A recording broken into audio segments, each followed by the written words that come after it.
Buenas noches, estimados alumnos e invitados, colegas docentes o alguna de los compañeros de autoridad que nos acompañan hoy, Día Internacional de la Mujer.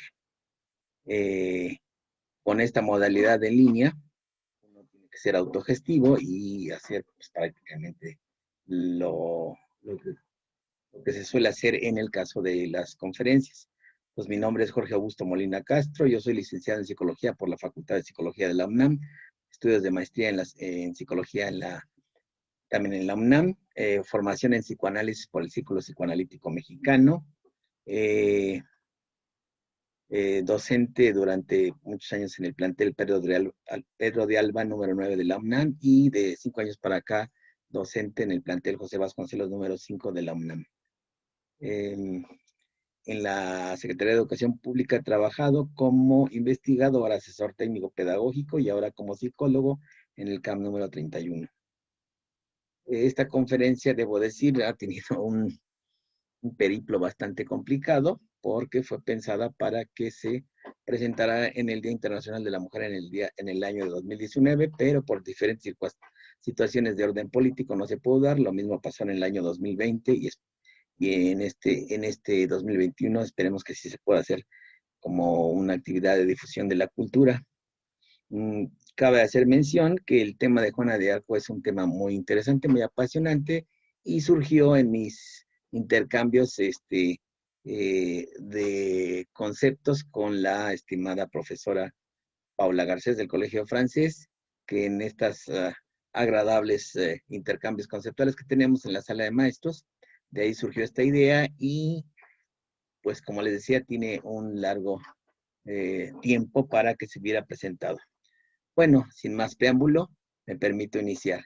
Juana de Arco es un personaje muy querido, no vamos a entrar a los detalles de por qué, yo no me suscribo a esta situación, me parece un personaje apasionante y cabe decir que es un personaje cautivador, admirado, mitificado y es una inspiración para las futuras generaciones.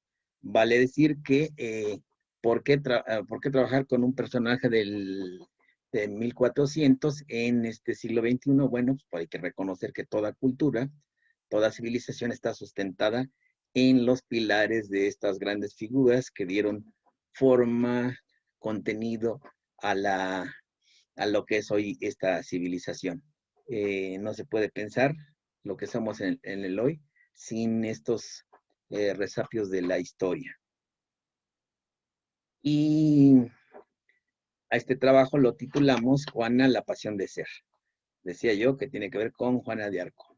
En principio dedico este trabajo a la memoria de mi madre, que murió en el año de 2019, y solamente con la alusión de que me parece que fue una persona que vivió esta pasión de ser, es decir, esta forma de impregnar en su existencia que marca y que construye todo su ser en su actuar. La loca, la rebelde, la visionaria, la íntegra, la pasionaria, la única, la bruja, la santa. Todos estos nombres que se le quisieran solido atribuir a Juana de Arco. Algunos datos biográficos: nace el 6 de enero de 1412, perdón por mi francés aquí, la colega Paula me corregirá al final, en la ciudad de Domremy, no sé cómo se pronuncia en francés, Lorena, noreste de Francia. Fue hija de campesinos, terratenientes en su comunidad, sus padres también eran muy devotos. Cuando tenía 3 años aseguró haber oído el llamado de Dios, también confesó haber visto al arcángel Miguel, protector del reino francés. Durante su adolescencia, Francia estaba afrontando un periodo de guerras y ocupaciones. Encabezada por los ingleses como consecuencia de la guerra de los 100 años, los territorios franceses estaban empobrecidos y sumidos en la anarquía. Por ello, los vasallos, aldeanos y burgueses reprobaban la actuación de los nobles, a quienes culpan de las derrotas militares. Juana, comprendiendo que estos llamados de corte celestial le indicaban que debía unirse al ejército de la monarquía francesa para luchar por la recuperación de los territorios ocupados por los ingleses. Iniciado el año de 1429, momento que los ingleses estaban a punto de tomar Orleans, Juana acudió ante el rey de Francia, quien todavía no había sido coronado por las luchas internas, estando ante el rey, sustentando su misión como de carácter divino, pidió permiso para conformar un ejército y luchar contra la invasión inglesa que se estaba desarrollando en Orleans. Aunque al principio el rey se mostraba escéptico, al asegurarle que con esas conquistas le aseguraría el trono, además de reiterar que era misión divina. Por otra parte, los consejeros del rey les aseguró victorias y éxitos.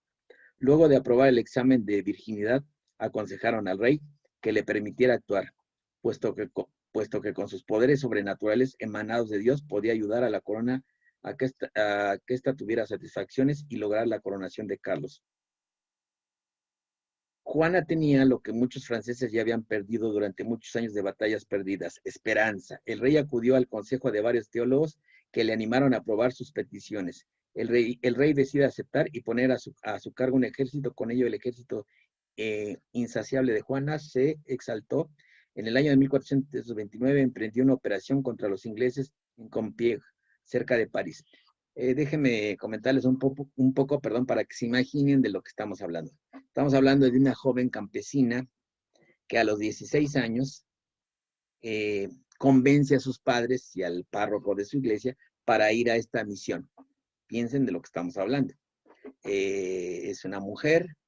Esto implicó todo un cambio en su visión. Va a ser un dato muy importante que cuando entra en campaña, ella tiene que vestirse de pantalón, cortarse el pelo, algo que va a ser utilizado por sus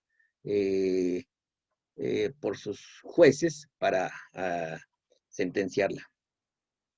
Piensen entonces en esta situación donde tiene que convencer primero a su familia, al párroco, tiene que convencer para que lo dejen acceder al rey y tiene que convencer al rey para que esté al frente del ejército, digamos, libertario de lo que era en ese momento Francia. Cosa que se dice muy fácil, pero que no lo es. Y nos deben de saltar algunas inquietudes con respecto a cómo una joven campesina, prácticamente analfabeta, podía haber logrado esto. Y esto nos habla de unas grandes preguntas con respecto al personaje, que de entrada debe sonar pues fascinante. Esta jovencita, sin vastos conocimientos sobre la guerra, piadosa y profundamente religiosa, dirigió algunos frentes del ejército francés hacia la victoria en Orleans, especialmente el 17 de julio de 1429. Tras la derrota de un general británico en Patay, Juana consigue darle a Carlos la corona de Francia en la Catedral de Reims, como Carlos VII.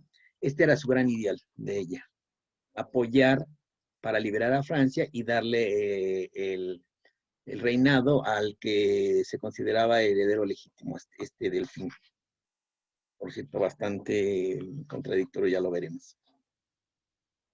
Desde ese momento los intereses de ambos, o sea, del rey y Juana, una vez que lo apoya para que sea coronado en la iglesia que ella se imaginó, algo que era un sueño para ella, se plantea que los intereses de ambos empezaron a discrepar. Ahora el rey pretendía terminar con el conflicto llegando a acuerdos de paz, sin importar la pérdida de derechos o territorios. Por el contrario, la heroica Juana afirmaba que el mensaje divino era seguir luchando para expulsar a los enemigos y a sus aliados los borgoñes. Carlos VII, este rey que ella apuntala para que tome la corona, empezó a reducir el envío de contingentes, el ejército, para que tengan una idea. Cuando Juana convence al rey para que la ponga al frente de estos ejércitos de liberación, dispone de 10,000 hombres, que las fuentes históricas mencionan que no todos los da. Ella tuvo que hacer un trabajo de conseguir personas que se unieran. Entonces fue de pueblo en pueblo convenciendo. Otra vez nos habla de un tipo de personalidad muy particular. Una vez que Carlos VII toma el reinado, empieza a reducir el envío de contingentes. Algunos piensan que era esta manera de negociar, digamos, con los ingleses y sus enemigos. Otros piensan que hace esto y finalmente la deja sola cuando la toman los borgoñes y los ingleses, que es porque no quería tener problemas con la iglesia, porque es la iglesia la que finalmente sentencia a Juana, y además no quería que se reconociera que una plebeya había estado al frente de su ejército. Los los borgoñoses terminan entregando a Juana al ejército inglés a cambio de una generosa cantidad de dinero. Dan el equivalente de 10,000 libras, lo que habían pedido los borgoñes y los ingleses por la cabeza de Juana. Los ingleses, obviamente, deseaban condenar a esta mujer que tantas derrotas les había producido.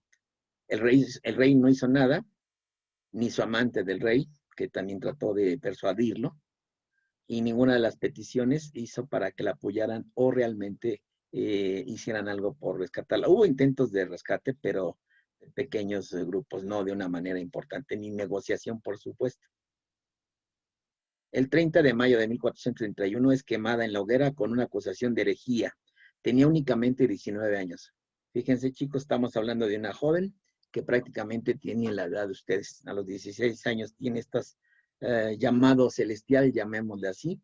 A los 17, 18 emprende esta campaña y a los 19 años es asesinada. Dentro de las imputaciones que le hacen, pongan atención en esto, es usar ropa de hombre y pelo corto, algo inadmisible para una mujer.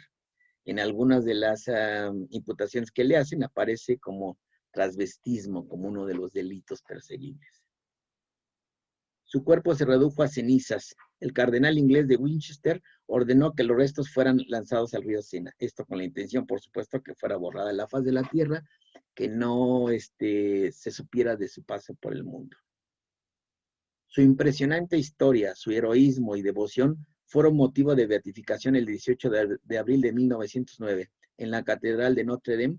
El Papa la declaró santa. Posteriormente, la Iglesia, en nombre de otro Papa, celebró su canonización el 16 de mayo de 1920 en la Basílica de San Pedro. Yo digo que la Iglesia Católica, porque finalmente es la que lo sentencia, es la que la sentencia y ordena que la quemen, pues está tapando un poco su historial, ¿no? Pasa de enjuiciamiento a ejecución a intención de borrar su nombre, a lavarse un poco esta culpa, digamos. Francia la tuvo y la perdió. Juana tuvo a Francia y nunca la perdió. Esto es una alusión a la entereza y la entrega de Juana, que, por eso la pasión, de esta entrega absoluta, por llamémoslo ideal, no es quizás la palabra que podríamos aplicar, pero dejémoslo como un ideal, que nunca cesó. La presencia de Juana de Arco en la historia es digna de hacer notar, pues aunque su vida fue breve, y esto es un dato a resaltar, la pasión de ser, es decir, hacer el todo por encima de cualquier otra circunstancia.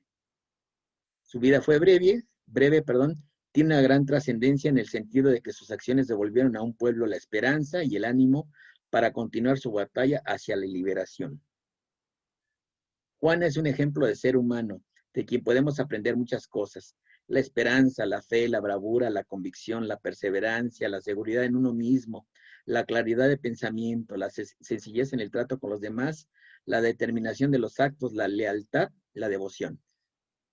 Un dato que hay que resaltar, por eso les decía que hay que fijarse qué se necesitaba.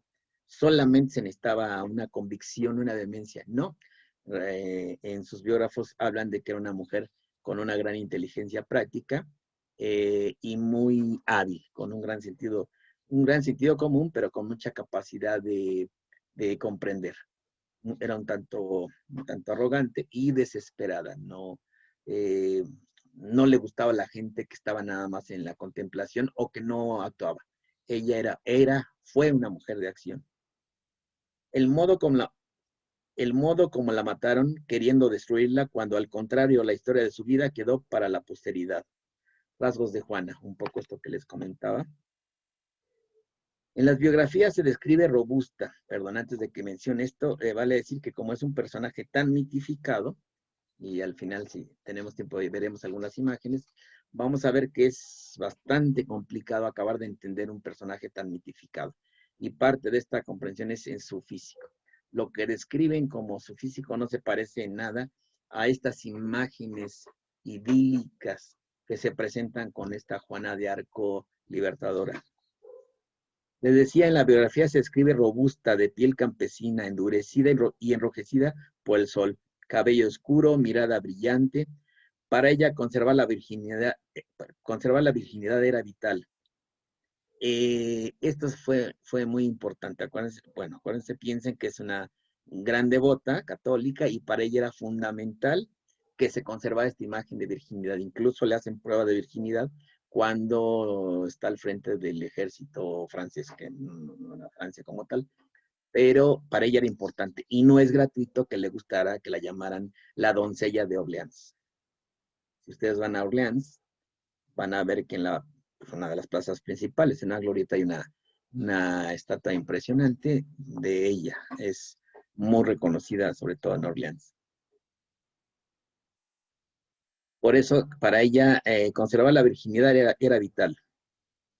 La comida no le importaba, aunque las ropas lujosas sí le gustaban.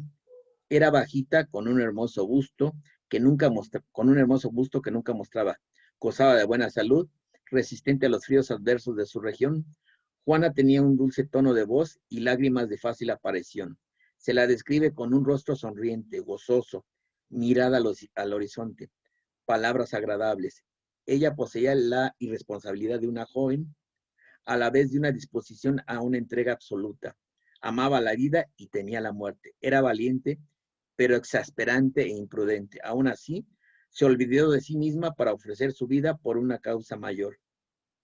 Juana fue generosa, humilde, devota, honesta y sencilla.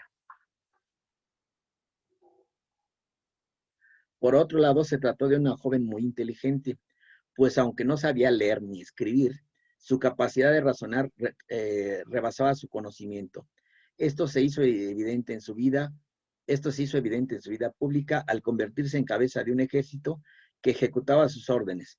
Igualmente, sus cualidades mentales se exhibían al dirigirse a los nobles y a los jueces letrados que continuamente la examinaban para saber si era enviada de Dios y para encontrar pretextos que justificaran su muerte en la hoguera.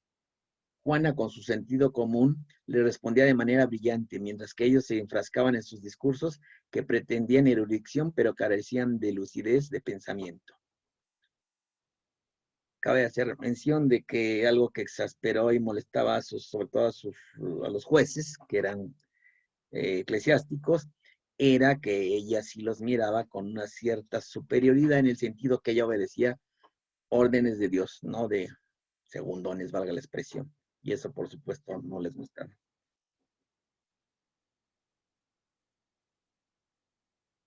Era creyente y frecuentaba los ritos religiosos. Ella era de pensamiento práctico y se consideraba una persona normal. Algunos la veían como demonio, otros como santa, y en todos ellos respondía con una broma.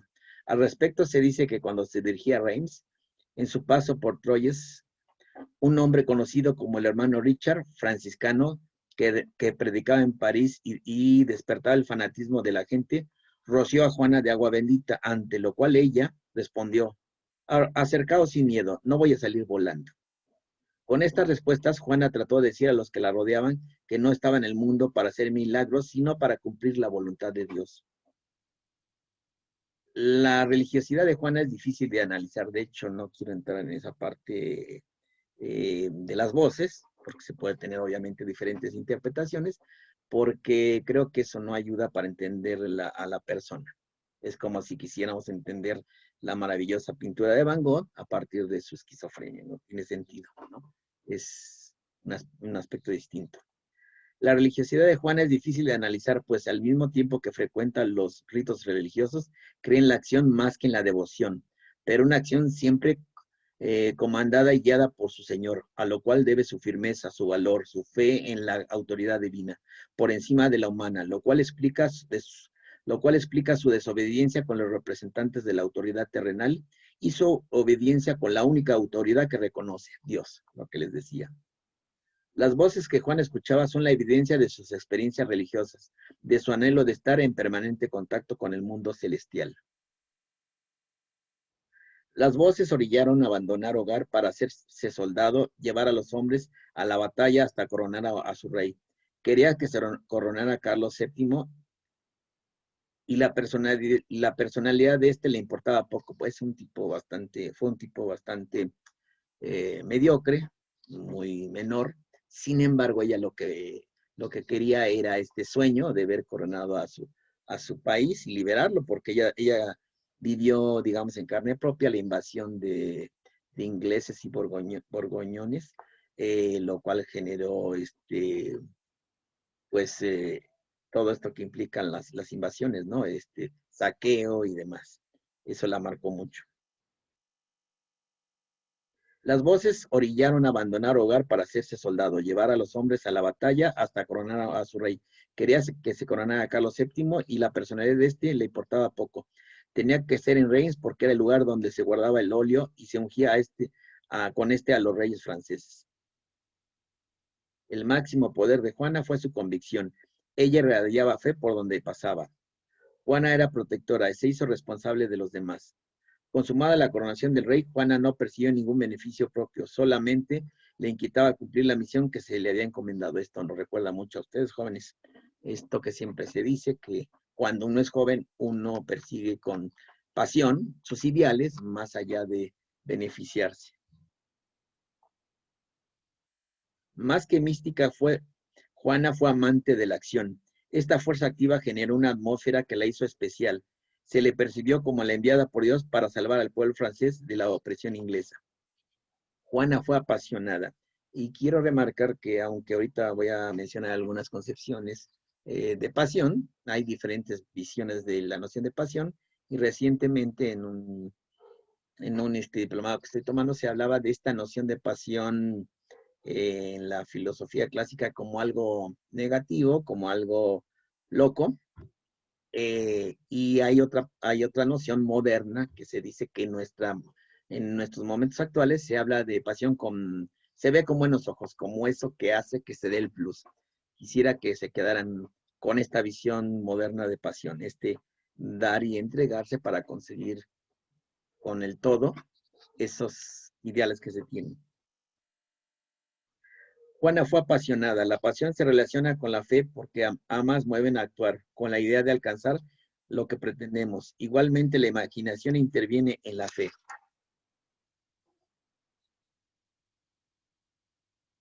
Imaginemos que todo lo que nos proponemos lo obtendremos.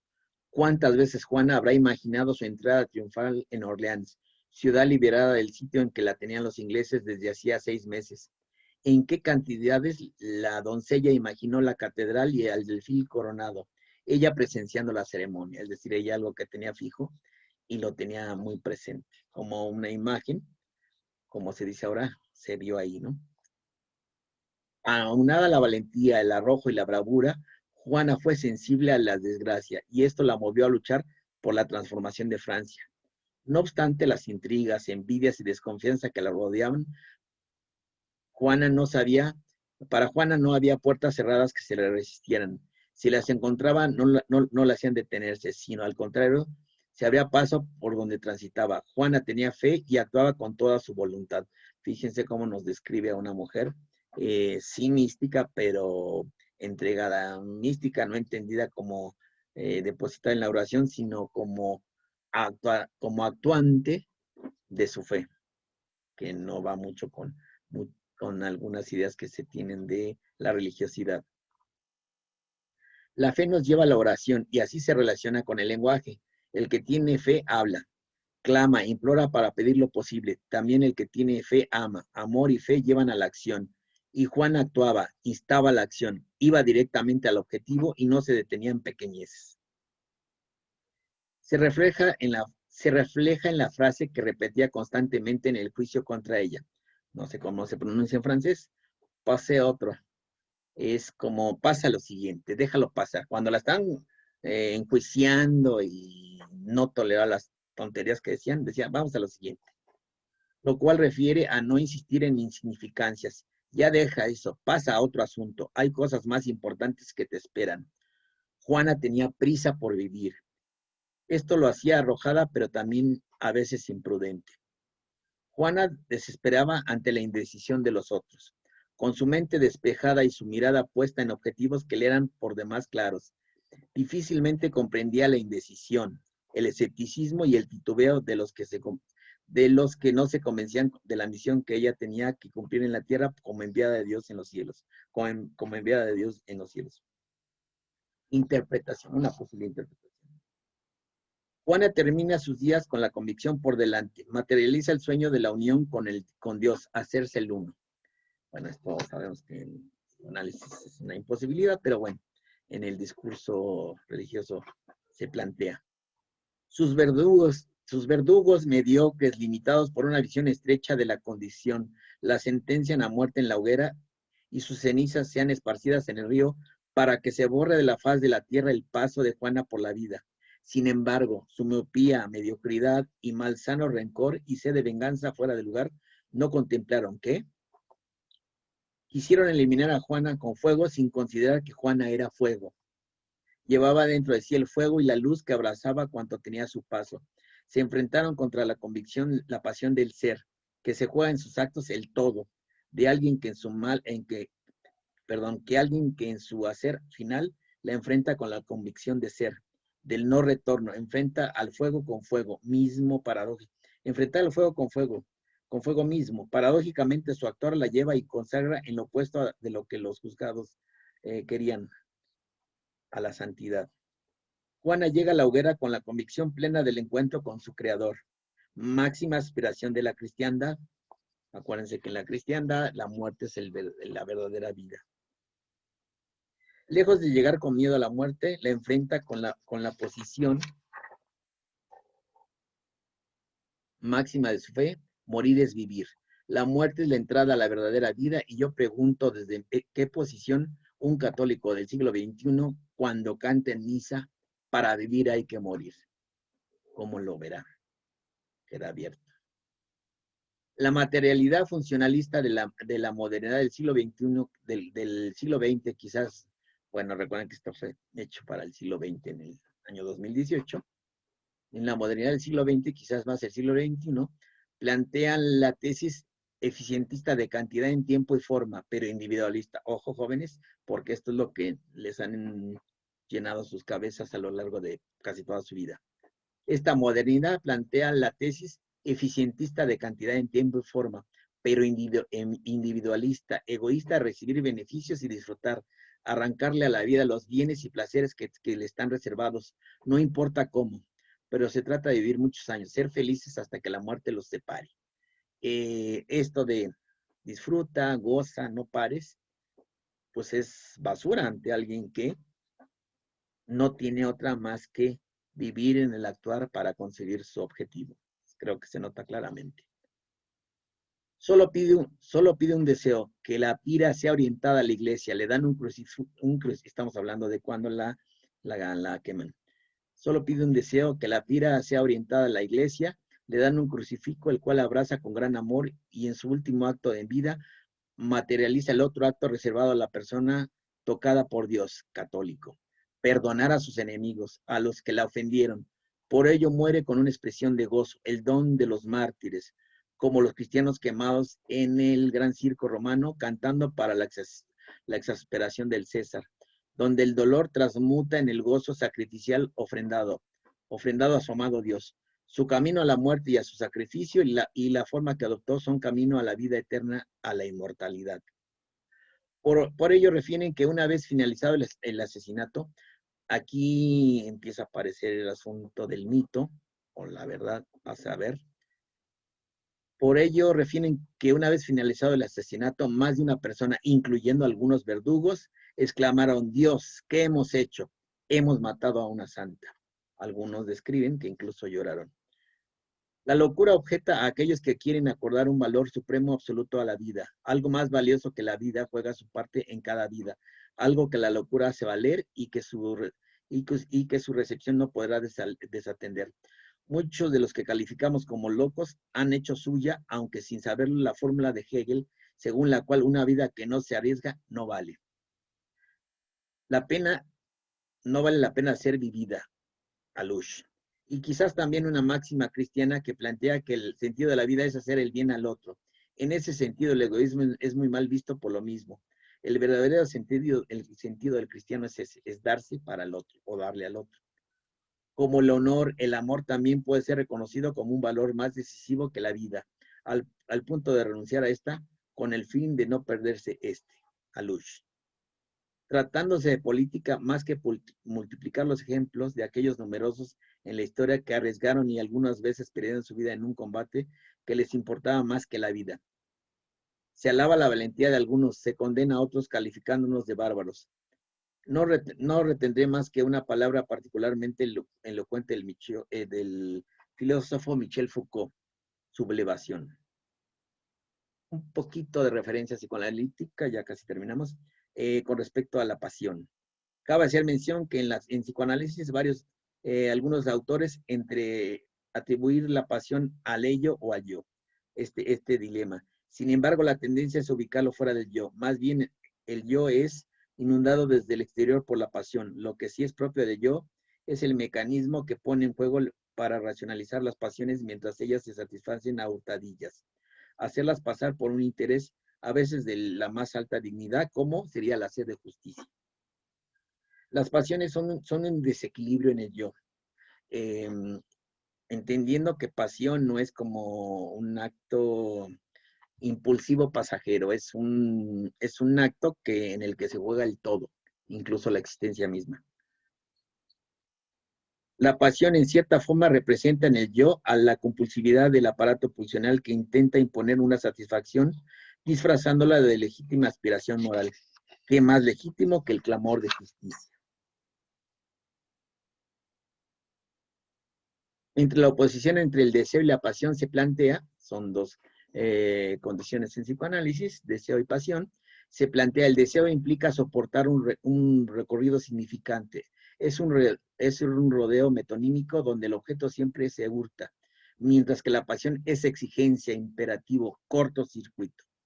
Si el deseo se sostiene en la falta de objeto, la pasión exige la presencia del objeto. Todas las pasiones, dice Lacan, en tanto que son alineación del deseo en un objeto, están en el mismo plano. ¿A qué se refiere este plano? Pues el plano de la intolerancia a la privación, el rechazo a la castración en el otro. El sujeto siempre supone que la no satisfacción de la demanda es un capricho antojadizo del otro. Conclusiones. Dimensionar que se trata de una figura idealizada y llevada al territorio mítico, por ello es difícil tener una imagen 100% objetiva. Basta recordar, si se consultan las imágenes de ella, ahorita veremos unas imágenes, se verá una joven blanca estilizada de un blanco estético y la impresión de un cuerpo delgado, estilizado y alta, el pelo ligeramente largo y suelto. Esto no corresponde a la descripción presentada. La van a ver cómo la representan como alta, rubia, estilizada, incluso dentro de los personajes artísticos que la representaron, está esta Mila Jovovich, que no tiene nada que ver con lo que fue esta Juana de Arco. Se trata de un ser humano maravilloso que representa el ideal de superación. Es un personaje muy valioso porque representa la congruencia entre pensamiento, sentimiento y acción. Es una precursora de las reivindicaciones de los derechos de la mujer y de los derechos a la igualdad de las diferentes manifestaciones de identidad psicosexual. Acuérdense que fue muy perseguida por utilizar pantalones, ropa de hombre, y dentro de los imputaciones que se le hacen es transvestismo. Eso era inaudito. Baste decir que en mis años de niñez, juventud, 60, 70, estaba en la iglesia católica un letrero que decía se prohíbe a las mujeres entrar con pantalón, y en pleno siglo XX, a finales del siglo XX, en Italia, el ingreso a las iglesias católicas no se permite entrar a las mujeres que tienen los hombros descubiertos y ropa corta. Representa la plenitud del ser adolescente y su concreción en acción transformadora y trascendente, orientada al bien común, por lo menos el de su cultura. Dentro de la cristiandad representa el ideal de ser miembro de esta religión. Reiterando hoy Día Internacional de la Mujer, recordar y honrar su memoria es una invitación para que la mejor manera de recordarla es seguir luchando por el ejercicio pleno de los derechos de la mujer y de la materialización de sus aspiraciones trascendentales. Gracias, buenas noches. Les voy a pedir si me apoyan con algunas imágenes de Juana y un pequeño video que es un video, algunos lo consideran el mejor video que se ha hecho sobre el juicio de Juana de Arco en el año de 1928. Es cine mudo, el fragmentito de video que van a ver es un video comentado. Entonces, la voz que van a oír es el comentarista, no es el audio original. Les voy a pedir que se concentren en ver el audio, la expresividad, por favor.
Gracias. Si le puedes detener.